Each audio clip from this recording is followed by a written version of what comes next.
This is a 7 News, Your Voice, Your Vote, Election Night Special. Here we go. Polls have just closed in Virginia. We're just an hour away from polls closing in Maryland and D.C.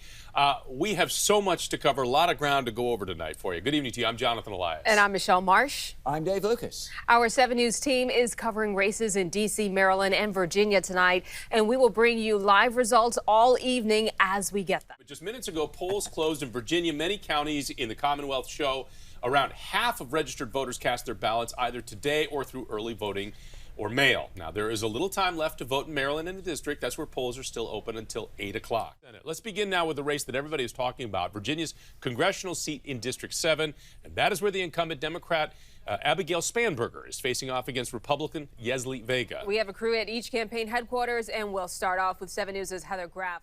The battle to become the state's next governor between Wes Moore and Dan Cox. Our coverage continues with crews in Baltimore and Annapolis. And let's start it off with 7 News Maryland Bureau Chief Brad Bell with Wes Moore in Baltimore. Brad? Yeah, well, they've already got a full-on party going here. The polls are open now for just under an hour, and we should say to those out there that if you're in line by 8, you can vote. You've got to get your mail-in ballots in the drop box by 8. This is a bit unusual, what we're seeing here, that the party is going while the polls are still open. I think the 7th can give us sort of an early read in terms of the national mood on this election night.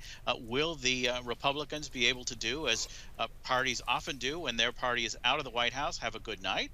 Or will Biden and his team be able to sort of break the curse of a midterm election for an incumbent president? And she told me that despite all of the attention and what has been a very close and competitive and closely watched race, she said she is still confident that she will win re-election. Take a listen, hear what she had to say. I'm confident I'm going to win because I have done good work for the people that I represent. I have organized a campaign around engaging voters about what's important to them. Good to have you along on our 7 News Midterm Election Night Special. Joining us right now, Virginia Attorney General Jason Miyares. General, good to have you with us. You were in Northern Virginia yesterday, but I understand you are in Virginia Beach tonight. That makes sense. So tell us what you're expecting to happen tonight in Virginia, particularly in the U.S. House races. We were looking at 2 and 7. What are you looking at?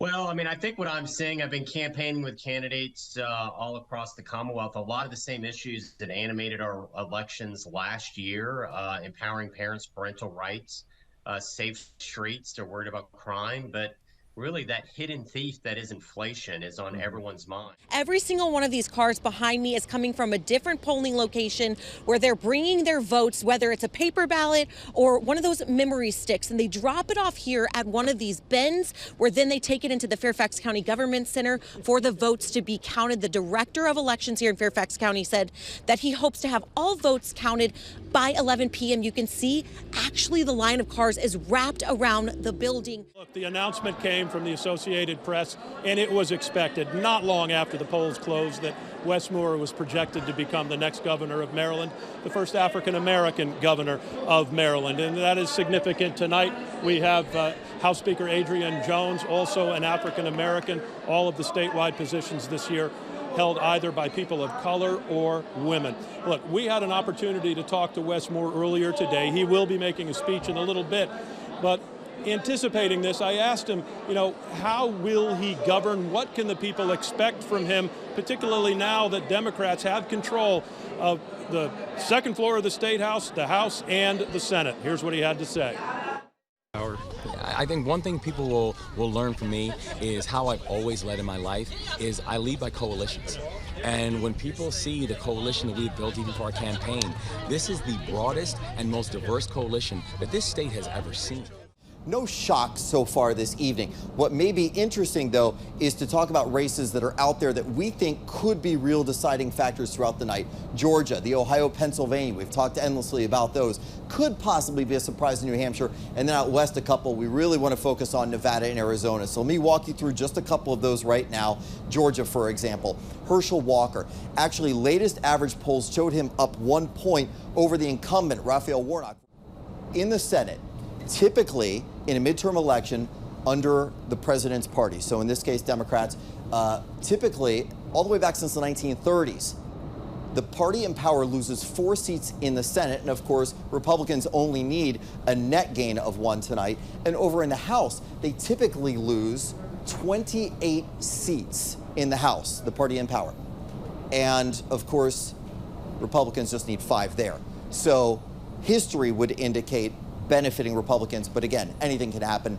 We know not to call anything before it is wholly determined. We do know that. Scott, thank you very much for that perspective. We appreciate that. We need to step away and take a quick break. But first, here's a look at some of the latest numbers in Virginia and Maryland.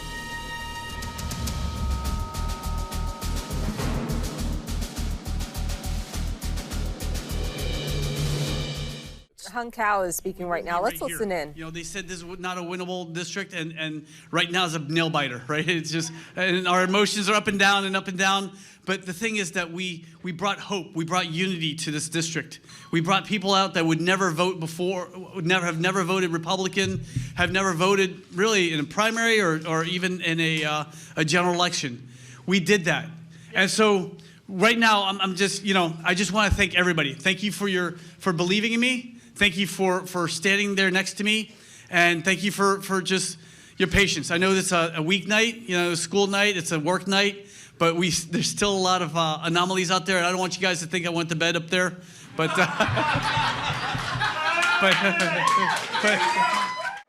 And you believed in the son of an immigrant, a graduate of a 2-year college, a U.S. Army combat veteran, and a nonprofit leader who had never run for office before.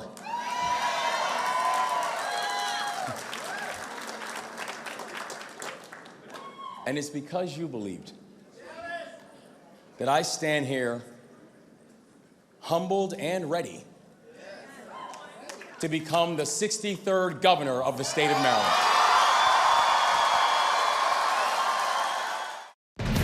7 News on your side at 11 starts now. Thanks for being with us this evening. 7 News, your election headquarters. We have spent the last several hours gathering all the latest results in critical races all across the DMV. That's right, and we start with a history-making victory in Maryland. Wes Moore is projected as the winner in the race for governor. The Associated Press called the race just moments after the polls close.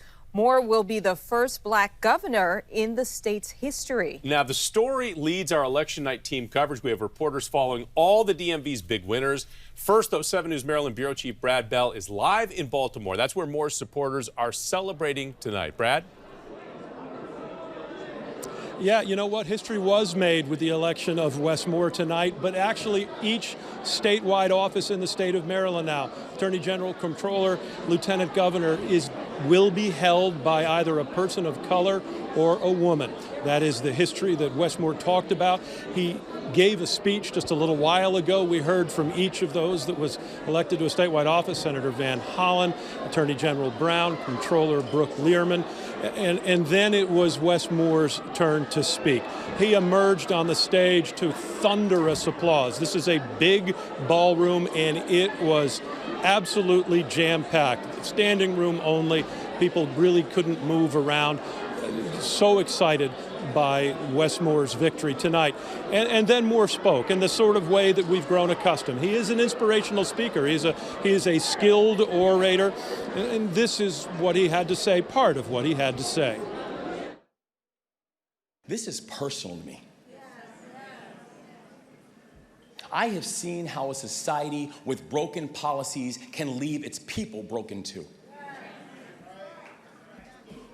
Leave no one behind is not just a slogan. It is a value statement. And it is a value that will guide me as your next governor.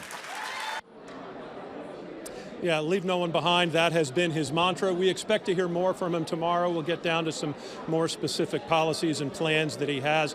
Governor Hogan called very soon after the race was called and offered a smooth transition as well as congratulations. Now, the Republican opponent, Dan Cox, a very different story. He just spoke a short time ago. He is not conceding the election. His daughter spoke before him and said that Moore is just gloating and that all of the votes have not been reported, and that is what we expected. In Baltimore, Brad Bell, 7 News. Brad, thanks very much. And hours ago, outgoing Governor Larry Hogan tweeted that he called Moore to congratulate him.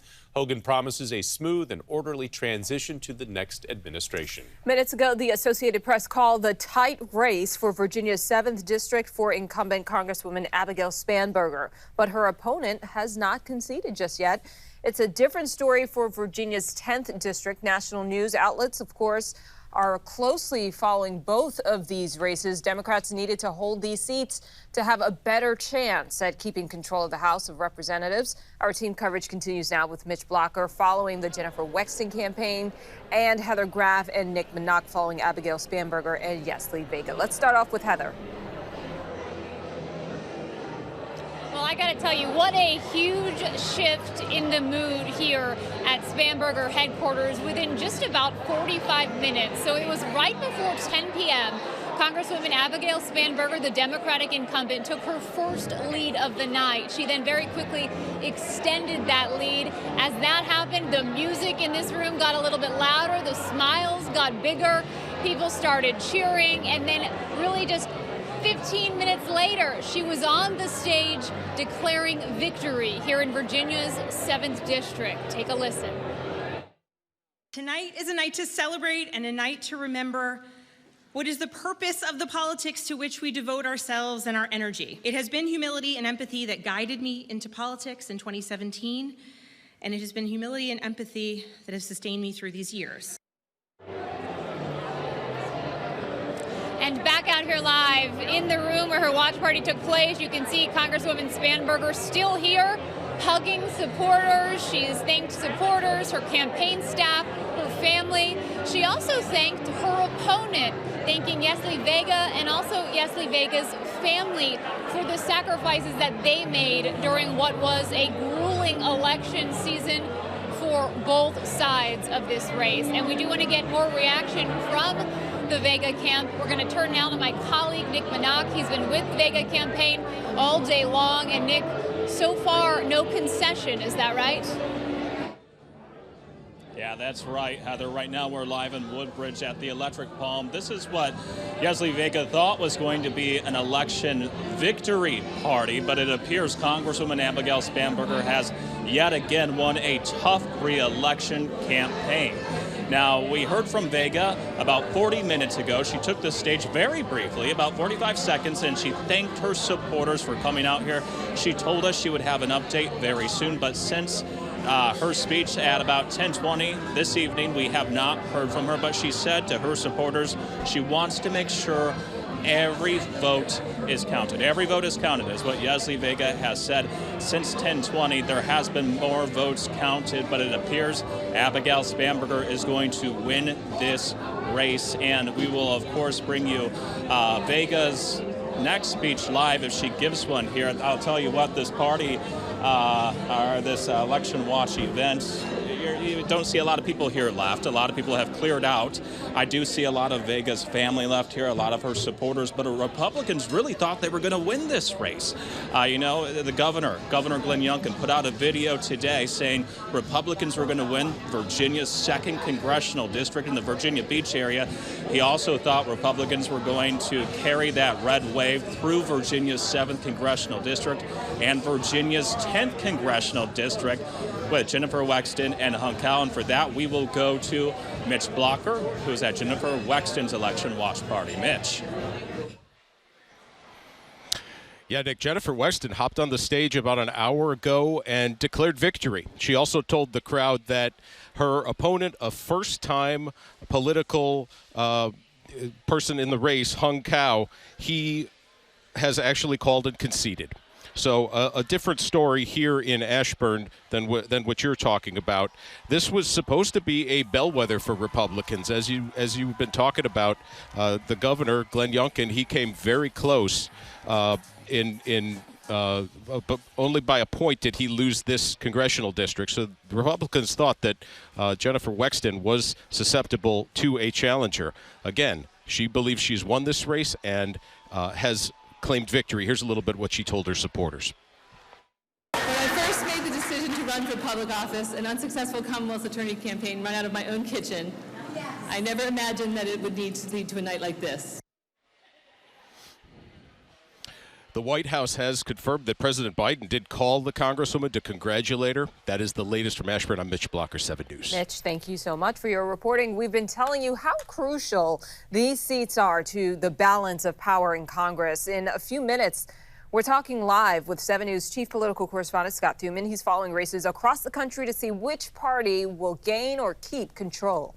Well, something else we've been following very closely tonight in Virginia, some heated races for 2 seats on the Loudoun County School Board. Now, that school district has been a hotbed for controversial issues in the last year. A lot of passion there. Right now, for one of those seats, it is a very close race between Tiffany Polifko and Nicholas Gothard, with 99% of the precincts reporting, and look how close it is. As for the seat representing Leesburg, there is a clear winner there, and it's the incumbent is Erica Ogadegbe. Moving back now to Maryland, and the race for Montgomery County Executive, Democrat Marc Elrich is seeking re-election and facing a challenge from Republican Reardon Sullivan. 7 News' Kevin Lewis is live at Elrich's campaign headquarters in Silver Spring following this race for us tonight. Kevin. Well, Michelle, with the vast majority of precincts reporting, Marc Elrich has 72% of the vote. His Republican opponent has 27% of the vote. As for the county council, it looks like all 11 council seats will go to the Democratic candidates. I've said this before, and I'll say it again. The primary election is the real election in Montgomery County. This is a heavily blue county, and it's rarely a nail-biter on the actual election night. We're live in Silver Spring. I'm Kevin Lewis, 7 News. Kevin, thank you. Another big issue is decided in Maryland tonight, voters choosing to legalize recreational marijuana. Here are the results. 65% voted in favor. The bill legalizes pot for Marylanders 21 and older. It also gives Maryland lawmakers the right to tax marijuana sales. In D.C. tonight, Mayor Muriel Bowser is heading to a 3rd term in office. She won re-election in a landslide victory. 7 News D.C. Bureau Chief Sam Ford is following this for us live from her campaign headquarters. Sam. Well, just as I heard Kevin Lewis talking about Montgomery County, the same is true in D.C. The real election was the June primary when the Democrats won that primary. Those who came here won election night by 70, 80, 90%, and Mayor Bowser was elected to a 3rd term. When I talk about the comeback, we're going to double down on our public safety, aren't we? We need the officers we need, and we need them in our schools, don't we? That's right. When I talk about the comeback, we're going to make sure our schools have what they need, not just in Ward 3, but in Ward 7 and 8 too.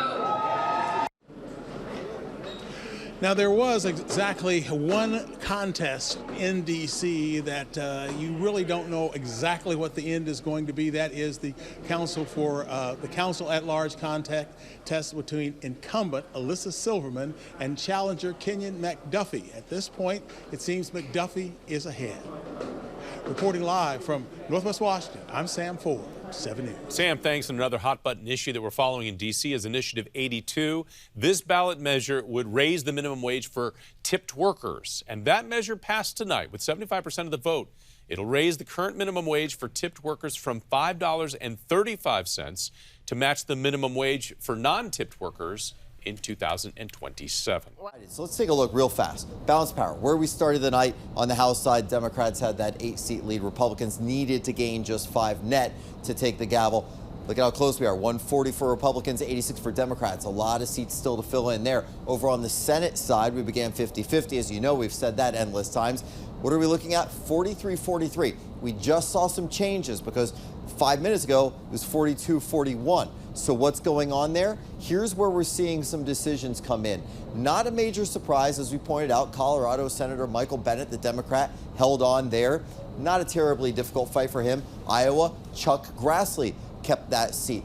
Grassley, 89 years old. He'd be 95 if he completes this term. So what happens next? Well, let's look at the U.S. Senate and one of the most prized possessions out there for Republicans. They have Ohio, but can they hold on to it? Well, there have been a couple of networks that have now declared it for J.D. Vance. The Associated Press has not yet, so we're holding off on that just yet. But if it does, that means that, of course, keeps that seat red. What's the other one that's going to be interesting right now that we're keeping a very close eye on is what's going on in Georgia. Here's why. A lot of networks now declaring that Brian Kemp will be the governor.